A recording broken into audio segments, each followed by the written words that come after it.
सभी को लगता है कि यूपीएससी हमारे देश की सबसे मोस्ट क्रेडिबल कॉन्स्टिट्यूशनल बॉडी है।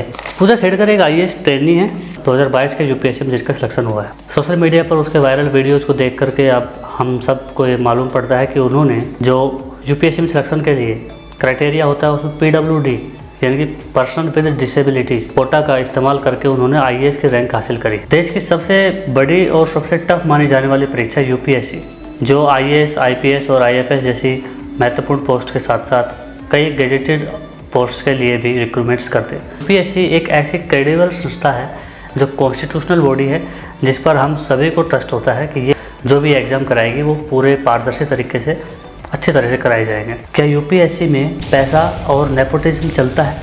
क्या हम अन्य संस्थाओं की तरह जैसे नीट एग्ज़ाम्स में घोटाला हुआ या और भी तरह के जो भी एग्ज़ाम्स लीक हो जाते हैं और उनमें धांधली होती है, हज़ारों लाखों एस्पायरेंट्स के साथ भविष्य के साथ खिलवाड़ किया जाता है, तो क्या यूपीएससी एक क्रेडिबल संस्था है? प्रति वर्ष 10 लाख से अधिक स्टूडेंट्स यूपीएससी का एग्ज़ाम देते हैं। एक क्राइटेरिया होता है जिसमें पीडब्ल्यूडी कैंडिडेट्स यानी कि जो पर्सन विद डिसेबिलिटीज़ है वो उनको एक सर्टिफिकेट प्रोड्यूस करना पड़ता है, पीडब्ल्यूडी सर्टिफिकेट यानी कि डिसेबिलिटी का सर्टिफिकेट। उस सर्टिफिकेट के आधार पर वो एक रिजर्वेशन कैरी करते हैं, उस रिजर्वेशन के बेसिस पर उनके कट ऑफ कम जाती है तो वो एक सिलेक्शन प्राप्त कर लेते हैं। पूजा खेड़कर जो सोशल मीडिया पर अभी वायरल है, एक आईएएस ट्रेनी जो प्रोबेशन पीरियड पे है, प्रोबेशन पीरियड लगभग 2 साल का होता है, जो अपने होम कैडर जो महाराष्ट्र के पुणे में पोस्टेड थी। ओबीसी नॉन क्रीमी लेयर, जिसका मतलब होता है जिसके पारिवारिक वार्षिक आय 8 लाख रुपए या उससे कम होती है, उसको नॉन क्रीमी लेयर में ओबीसी कोटा मिलता है। ओबीसी नॉन क्रीमी लेयर के सर्टिफिकेट इलीगल प्रोड्यूस किए, उसके साथ ही इन्होंने पीडब्ल्यूडी पर्सनल विद डिसेबिलिटीज़ के सर्टिफिकेट्स भी इलीगली प्रोड्यूस करे हैं। उसके आधार पर उन्होंने रिजर्वेशन लिया तथा आईएएस की पोस्ट भी हासिल करी। इस तरह के लोग जो गलत और जाली दस्तावेज बना करके यूपीएससी में सिलेक्शन हो जाते हैं, इससे यूपीएससी की क्रेडिबिलिटी पर भी संदेह होता है। एग्ज़ाम के बाद डॉक्यूमेंट वेरीफाई जब होते हैं तो उस समय पर उनका मेडिकल चेकअप कराना था और उनके जो प्रोड्यूस करे गए दस्तावेज है उनकी जाँच करनी थी।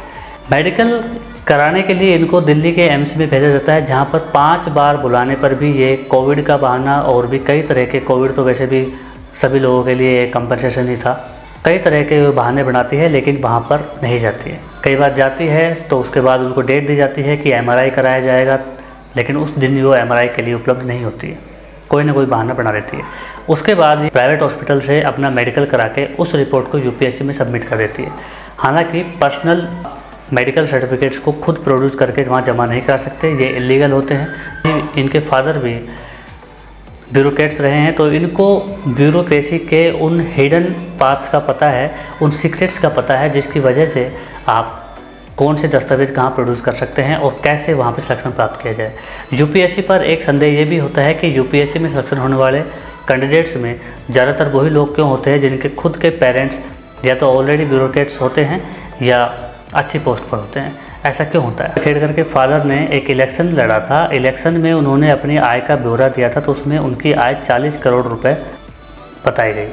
40 करोड़ रुपए होना और उसके बाद illegally OBC non creamy layer quota से उन्होंने सिलेक्शन ले लेना, ये बात इंडियन सिस्टम पर तमाचा है। प्रश्न चिन्ह लगता है सिलेक्शन अथॉरिटी पर, जिन्होंने डॉक्यूमेंट्स की जाँच नहीं कराई और एक अनऑथोराइज्ड कैंडिडेट्स को जाली दस्तावेजों के आधार पर नौकरी प्रदान करी गई और एक ऑथेंटिक कैंडिडेट को डिबार कर दिया गया। पूजा खेड़कर जब अपनी ज्वाइनिंग के लिए प्रोबेशन पीरियड में वहाँ पर ये सभी चीज़ें करती है, उन सब चीज़ों की मांग करती है, सेपरेट ऑफिस और ये सब चीज़ें, तो संदेह होता है वहाँ के डीएम को भी, वो इसकी सूचना आगे फॉरवर्ड करते हैं। आरटीआई एक्टिविस्ट विजय खंबार इसकी जांच करते हैं और फिर वो इन सभी निष्कर्ष पर पहुंचते हैं कि इन्होंने जो दस्तावेज प्रोड्यूस करे वो गलत थे, इलीगल थे, इनके आधार पर उनको नौकरी नहीं दी जा सकती। अभी जांच चल रही है, वैसे उस जांच के आधार पर इनको सज़ा भी दी जा सकती है। अनअकैडमी ने इनका मॉक इंटरव्यू लिया था, वो आप यूट्यूब पर देख सकते हैं। उस मॉक इंटरव्यू में इनके द्वारा बताई गई बातें किस तरह से वो बातों का जवाब दे रही है, आप इनकी अंडरस्टैंडिंग समझ सकते हैं। About reservation, should it be economic or otherwise? Socio-economic, social, mostly for social reasons, based on caste as well as on economic. ये अपनी इनकम बताती है 0, यानी कि और ये कहती है कि मेरे पापा से मेरा कोई संबंध नहीं है। यानी कि इनकी इनकम खुद की जीरो हो गई, पापा से कोई संबंध नहीं है तो नॉन क्रिमिनल हो गए, लेकिन पता लगता है कि इनकी खुद की संपत्ति भी करोड़ों में है। संपत्ति का ब्यौरा इस प्रकार है, इसमें दो संपत्ति, इनमें ये चीज़ें इनको अपने माता पिता से गिफ्ट मिली, बाकी इनके खुद के द्वारा अर्निंग करी गई। इससे पहले भी सिलेक्शन ले चुकी है, उनमें इनका PWD लेवल 1 था। 1, 2, 3, 4 और 5 में काफ़ी डिफरेंस होता है, लेकिन जिसका PWD लेवल हाई हो उनको और भी कम मार्क्स लेके आने पड़ते हैं। लेवल 5 PWD का मतलब है कि इनको मल्टीपल डिसेबिलिटीज़ है, इनकी आई साइट वीक है, ये मेंटली लो है, इस तरह के दस्तावेज इन्होंने बताया है मेडिकल में।